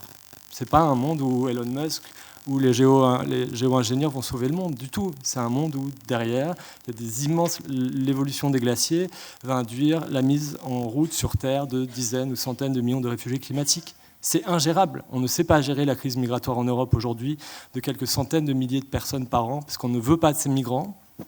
On a oublié qu'on était tous fruits de migration dans l'histoire du vivant. C'est des dizaines et des centaines de millions qui arrivent demain avec la fonte des glaciers, y compris dans nos territoires. Certaines zones vont devenir beaucoup difficiles à vivre pour des questions de danger naturel, de manque d'accès à l'eau douce, etc. En Valais, il y a déjà des gros enjeux de l'accès à l'eau douce en Valais centrale, par exemple. Bref, tout ça pour dire qu'il faut s'activer, et je finis là-dessus, c'est comme ça, j'espère que je n'étais pas trop long. Ce qu'il faut créer, c'est ces espaces d'émulation, ces espaces de coopération, montrer que les sociétés, dans ce fameux triangle de l'inaction, on peut le transformer en un triangle de l'action, où en fait, décideurs politiques, citoyens, scientifiques, associations, monde de l'entreprise, s'associent, s'allient pour essayer de trouver des solutions pragmatiques, basées sur la science, basées sur les faits, pas basées sur des délires d'opinion. Et donc, dans ce cadre-là, nous, autour de l'enjeu de la protection des glaciers, après avoir activé cette politique nationale, vous savez que l'État français est en ruine, en mauvaise situation économique, on va dire. Aujourd'hui, l'État s'est engagé à protéger les glaciers. J'étais avec la ministre Pannier-Runacher il y a 3 semaines à Chamonix, on était avec Fiona, pour que l'État annonce qu'il voulait protéger les glaciers. Il n'y a pas un seul euro qui a été mis sur la table comme moyen. Je pense qu'il y a un quart de poste au ministère de la Transition écologique qui travaille sur la question. Il n'y a pas de moyens, il n'y a pas de feuille de route, il n'y a pas d'ambition. Donc nous, on se dit, dans un contexte économique et politique compliqué, on voit que c'est tendu, comme je vous dis, on laisse aujourd'hui se faire taper dessus les officiers de police de l'environnement sans problème. Comment nous, par les territoires, par le bas, et ça rejoint ce que dit Heidi sur les territoires ou Fiona, ça monte par les initiatives collectives et par les alliances hétéroclites. Ce n'est pas les scientifiques qui sauvent le monde ou l'entreprise, c'est tout le monde ensemble. Comment le monde du sport, en monde de montagne, les marques de sport, les athlètes peuvent prendre aussi de la place dans tout ça. Et comment on crée ces moments d'empowerment collectif, de mise en action. Et donc, on crée ça, nous, juste dans quelques mois. On n'a pas mis... Il y a des logos de partenaires qui manquent, je suis désolé. Mais on voyait l'agglomération ici de grosses d'entités hétéroclites. Je pense que voilà, c'est dans l'alliance et dans cette forme entre approche scientifique, travail sérieux basé sur la science, approche sensible, émerveillement, art, comment on implique les gens, comment on implique les citoyens. On a commencé à Bourg-Saint-Maurice. Demain, on repart avec Flora qui est là dans la salle, demain à Bourg-Saint-Maurice pour travailler avec la commune sur la protection de leurs glaciers. On implique les enfants du territoire, on implique les sociopros qui vivent autour des glaciers. Comment on écoute les gens et comment on co-construit les solutions. Donc voilà, c'était juste un petit... Parce que merci beaucoup. Il y a quand même plein de questions à te poser. Viens te rasseoir, on va ramener les chaises. Alors, il y avait une citation d'Eddie sur ce qu'elle écrit, ce qu'elle dit et tout. Et toi, j'en ai retrouvé une qui est assez belle aussi, où tu dis assez puissante, hein, vous vous ressemblez. Chaque être humain dépend des conditions de vie des glaciers, et que protéger les glaciers, c'est protéger l'actuel et le futur. Donc ça pose quand même le cadre. Alors, sur ce que tu nous disais sur ces écosystèmes naissants qui évoluent rapidement, tu nous disais qu'il faudrait sans doute les sanctuariser, les protéger bien évidemment, mais les sanctuariser. Les sanctuariser, j'imagine, même si tu as vu la ministre et que c'était cool, etc., ça fait un peu peur à tout le monde quand même, j'imagine. En fait, le terme, il est ambitieux, sanctuariser. Il faut qu'on retrouve des liens, des lieux de préservation de la nature sauvage, qu'on se rende compte à quel point on dépend de la nature sauvage et on ne sait pas vivre sans. Hein. C'est pas un luxe d'avoir des écosystèmes en bonne santé autour de nous, c'est juste que sans eux, on n'a pas d'oxygène, on n'a pas d'eau douce, on ne sait pas vivre. Donc, il faut, quand on parle de sanctuarisation, moi, je ne suis pas pour qu'on mette des barrières et qu'on interdise l'homme, mais il faut absolument qu'on revienne dans une logique où on se rende compte de notre dépendance et interdépendance existentielle à la nature sauvage et qu'il faut qu'elle soit en bonne santé, sinon on ne sait pas vivre. Et quand on dit sanctuariser, c'est peut-être un clin d'œil aussi, il me semble, à une relation qui est aussi mystique ou qui est aussi métaphysique. On a un lien total. On est fait d'atomes à 60% d'eau. On est fait des mêmes atomes que toutes ces. On fait complètement partie de l'histoire du vivant. On a cru qu'on était déconnecté depuis Descartes, où on est devenu maître et possesseur de la nature et on a à peu près tout détruit. Hein. C'est ça la course récente de l'humanité sur Terre. Il faut qu'on retrouve un lien. Et quand on parle de sanctuaire, c'est pas de mettre sous cloche et puis on interdit l'homme. C'est comment on retrouve des lieux où il y a un équilibre homme-nature durable et l'homme fait complètement partie de la nature. Donc voilà. Et donc on discute de manière complètement pragmatique et non pas dogmatique, je pense, avec les territoires.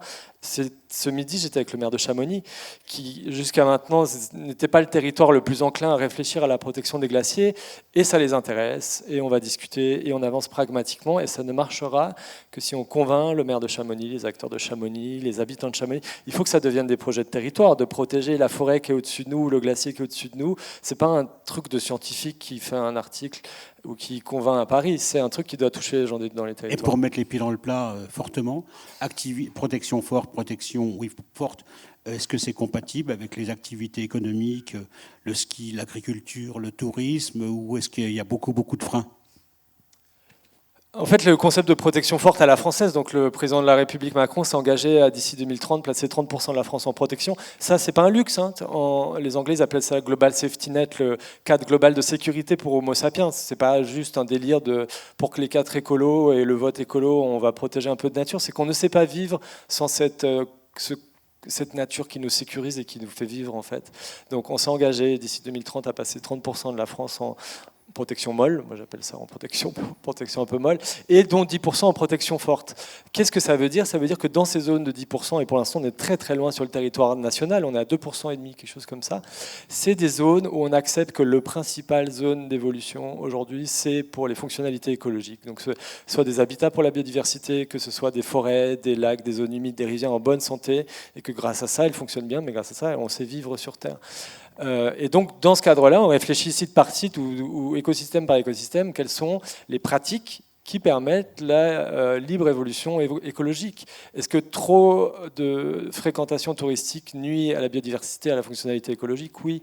Est-ce que l'agriculture intensive nuit au bon fonctionnement ou la foresterie intensive nuit ? Oui, évidemment.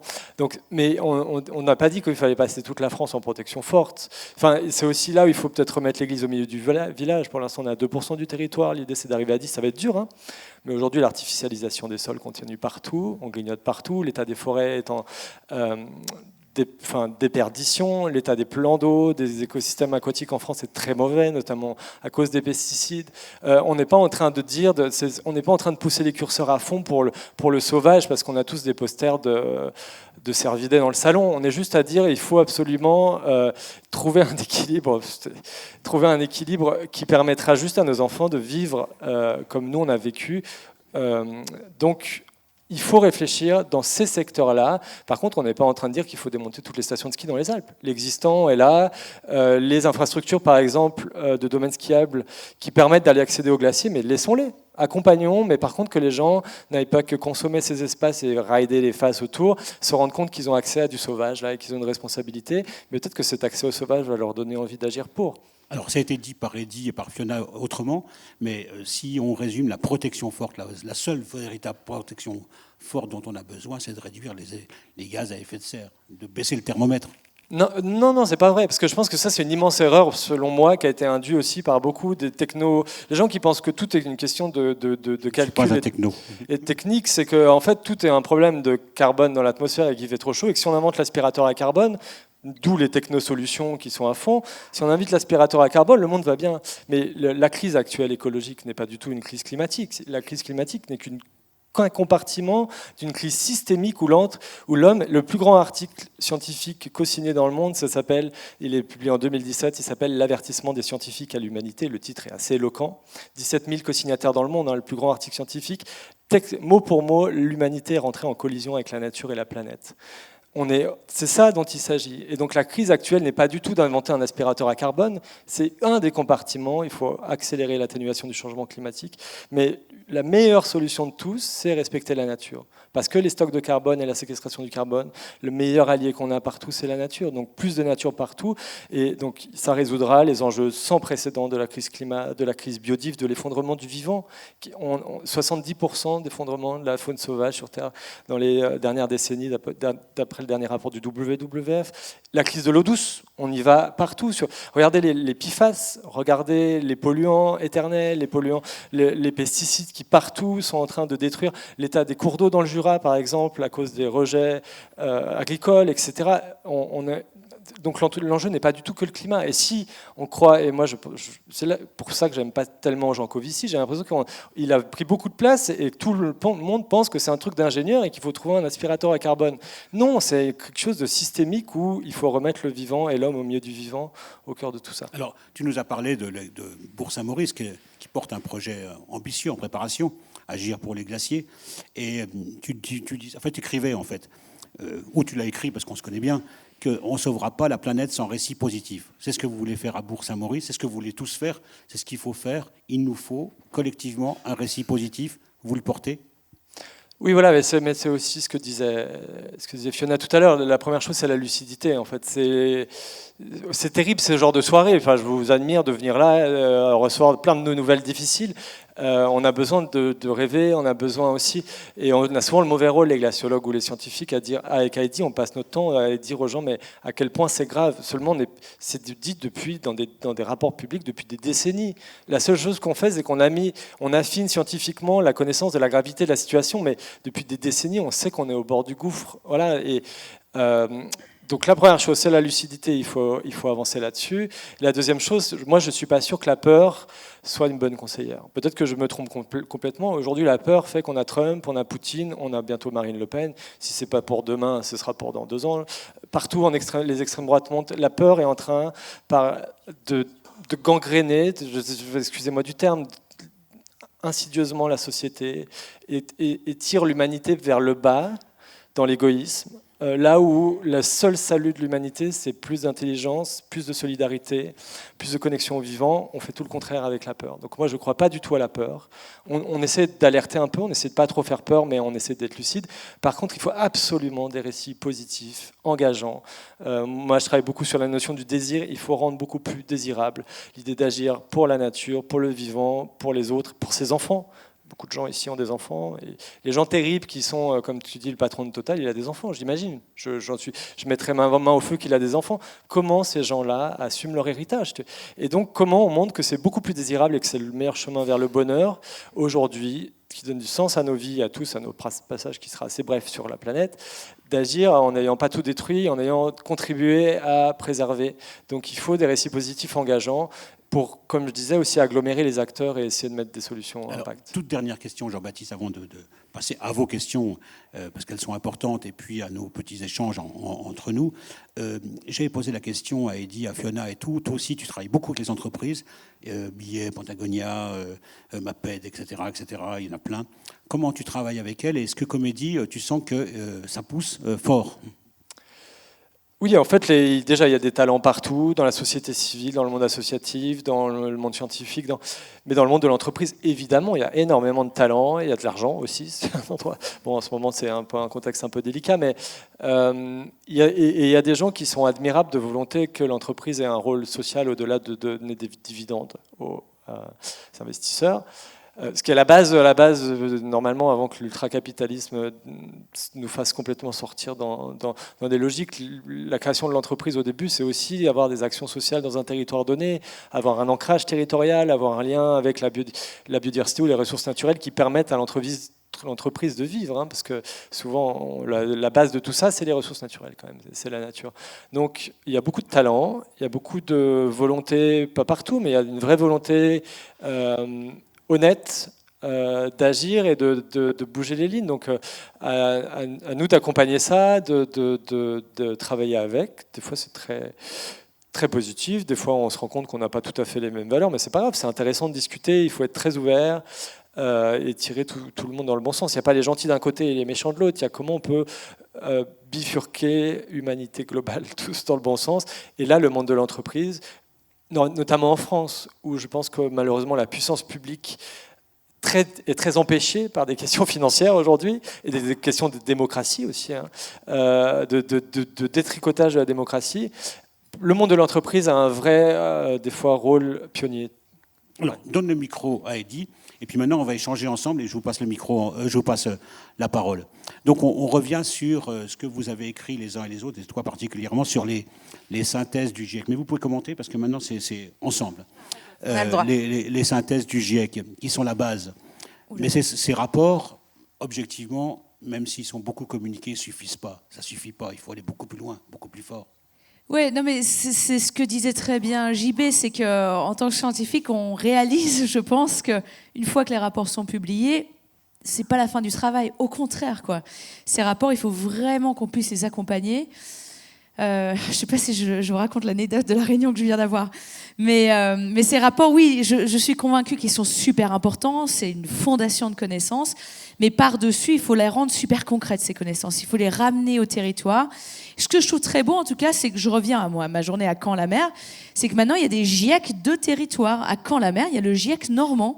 GIEC normand qui fait un travail extraordinaire, qui travaille avec les entreprises, avec les élus, avec les agents de territoire, qui leur fournit vraiment des données ultra opérationnalisables.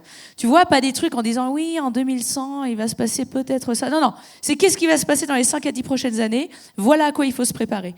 Et donc, j'aime beaucoup de voir, en tout cas, cette communauté scientifique qui est en train d'essayer d'être encore plus proche du terrain, encore plus proche de la société, et qui fait tout pour faire partie justement de cet avenir désirable en fournissant les bonnes données qui peuvent être opérationnalisables. Alors, maintenant, on est parti pour à vous trois.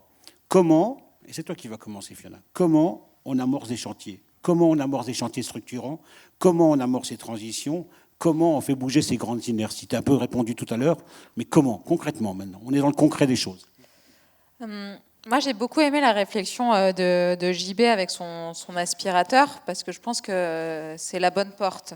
En fait, c'est comment on ne segmente pas non plus les problèmes. Il n'y a pas la biodiversité d'un côté, le climat de l'autre, et puis un enjeu économique encore d'un autre côté. C'est bien comment on prend cette approche globale. Donc finalement, qui on est sur la planète demain, comment on vit avec les autres, qu'ils soient humains ou pas humains. Je pense que déjà, le comment, c'est peut-être aussi déjà réaliser ça. Il y a le slogan « Nous sommes la nature qui se défend ». Moi, il me parle beaucoup parce que c'est reprendre conscience qu'on fait partie de cette nature. Et ça, je pense que c'est la première clé. Je pensais, quand tu parlais à tous les écrits de Baptiste Morisot aussi, qui est très inspirant. En fait, c'est la crise d'une relation au vivant qu'on est en train de traverser. Et donc, le comment, il passe aussi par ça, par ce rapport sensible. Et là, je pense que la montagne, elle nous aide dans ce rapport sensible. Parce que finalement, c'est des territoires où on ne vit pas que dans notre bulle d'humain, avec que nos questions d'humain. On est amené à cohabiter en permanence avec des milieux qui sont complexes, avec de la faune, avec de la flore. Et en fait, ça nous enrichit énormément. Donc, désolée, je me permets un vrai détour, mais aller en montagne, pour moi, c'est une des clés de toutes ces problématiques. Et c'est pour ça que je trouve que l'accueil en montagne, sur comment ça fait lien avec les projets d'éducation aussi, comment on emmène des jeunes et puis des moins jeunes aussi, parce que les adultes aussi, ils ont besoin de se secouer en montagne pour vivre ces expériences sensibles. Je pense que c'est déjà une porte d'entrée. On a besoin de sortir de comment on gère le problème avec une approche très mathématique, 100% dans la raison, et puis peut-être en allant aussi un peu toucher nos émotions.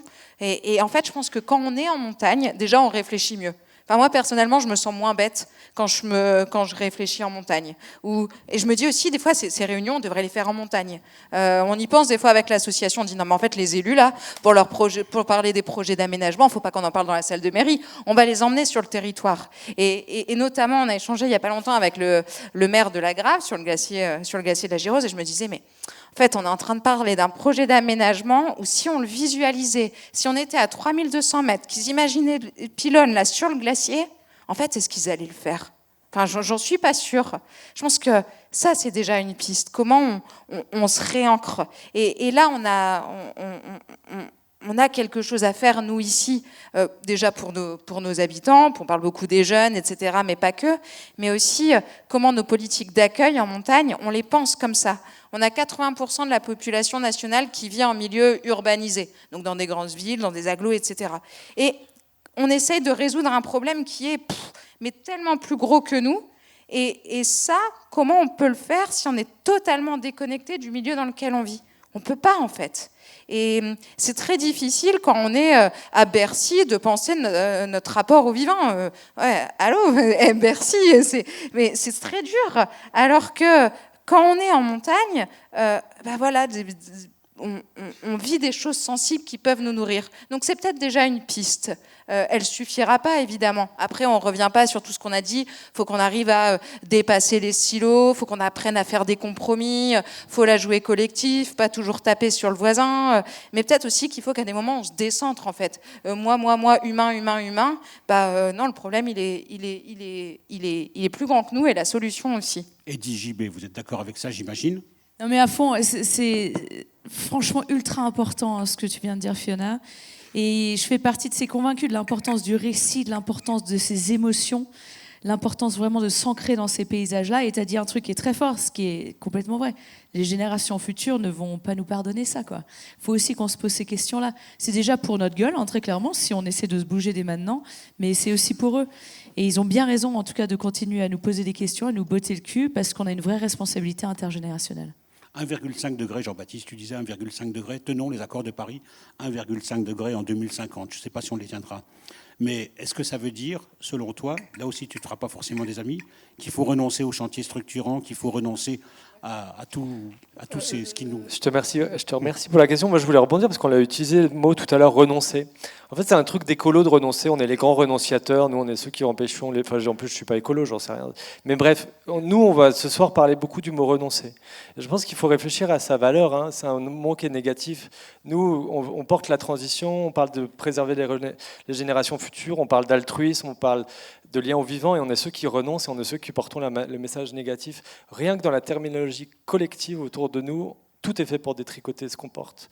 Depuis le début de l'humanité, depuis le début de l'histoire d'Homo sapiens, l'homme n'y renonce pas. Quand vous avez choisi de faire études de médecine ou de boulangerie, vous n'avez pas renoncé à l'un ou à l'autre, vous avez fait un choix. En fait, on fait des choix en permanence. Et quand tu dis, est-ce qu'il faut renoncer à tel projet ? Non, il faut choisir. Est-ce que les projets sont en phase des limites planétaires, des enjeux climatiques, des enjeux économiques aussi ? Il faut en avoir conscience. On ne vit pas hors sol, il faut que les territoires vivent, on est d'accord. Mais moi, je combats ce mot que j'entends partout, renoncement. Mais on ne porte pas du renoncement, on porte des choix positifs. Et je pense que dans l'histoire de l'humanité et des générations futures, nous, on porte des mains tendues ou des pas en avant, là où le pro-business, ce qu'on appelle le business as usual, est complètement un doigt d'honneur d'un côté pour les générations futures, et on agrandit l'écart dans notre capacité de résilience future. Donc je te remercie d'avoir utilisé ce mot, que je combats, mais partout. Arrêtons de parler de renoncement, parlons de choix, et de choix qui sont positifs, et de choix qui sont intelligents, collectifs là-dessus. Et donc, est-ce qu'il faut renoncer à certains projets d'infrastructures lourdes ? Bah, évidemment oui, parce qu'il y en a beaucoup qui ne sont pas du tout en phase des enjeux. Voilà. Alors, tout ça pour ça. Vous allez garder le micro, puis je vous donne la parole tout de suite, là. Tout à l'heure, avec les jeunes, Fiona et toi aussi, Jean-Baptiste, on a abordé une question sur... il y a une campagne de communication sur quelques villes en France, le beau sauvera le monde. Et donc, le beau. Et donc, c'est une question un peu philosophique qu'on se posait tout à l'heure avec les jeunes sur cette notion de beauté. Il faut apprendre la beauté. Et est-ce que, selon vous, le beau sauvera les glaciers et la montagne ? Ouais, non, mais hier, j'ai passé justement une partie de la journée à discuter avec une artiste sur cette notion d'émerveillement. Et ouais, moi, je suis convaincue que ça fait partie de l'équation, complètement. En fait, tout ce qui nous aide à utiliser un langage sans jargon, donc tout ce qui est dans l'émotion, le ressenti, est vachement important. C'est vraiment des leviers d'action formidables. Quand tu vois, moi, si je suis devenue glaciologue, c'était parce que j'aimais la montagne et parce que j'étais émerveillée de ces paysages-là. Tu as rencontré un guide suisse. Oui, exactement, qui m'a montré que c'était possible. Et donc oui, voilà, pour faire court, je pense que c'est important, bien sûr, complètement, pour nous. Et puis pour se rattacher à cette notion de choix systémique, quoi, de problème systémique, évidemment. Jean-Baptiste ? Oui, l'approche sensible, en fait, c'est pas le cerveau humain qui est... Regardez les rapports scientifiques, tout le monde s'en fout. On n'a jamais été aussi conscient de la gravité de la situation et les gens n'ont jamais été autant, comme tu dis, climato-sceptiques, à s'en foutre et de voter Trump, mais sans problème.